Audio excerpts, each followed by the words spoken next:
المعجم الکبیر حدیث نمبر 2736 امام حسن مجتبی رضی اللہ تعالی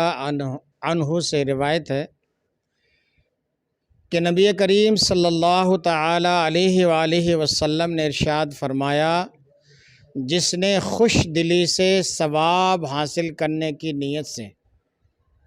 قربانی کی، وہ قربانی جہنم کی آگ سے روک اور آڑ بن جائے گی۔ سبحان اللہ، کتنی پیاری فضیلت ہے۔ فرمایا جس نے خوش دلی سے اور ثواب حاصل کرنے کی غرض سے، دکھانے کے لیے نہیں، شہرت کے لیے نہیں، ناموری کے لیے نہیں، نہ گوشت کھانے کے لیے۔ گوشت تو مل ہی جائے گا، گوشت تو آپ کو ضمناً کھانے کو ملے گا ہی،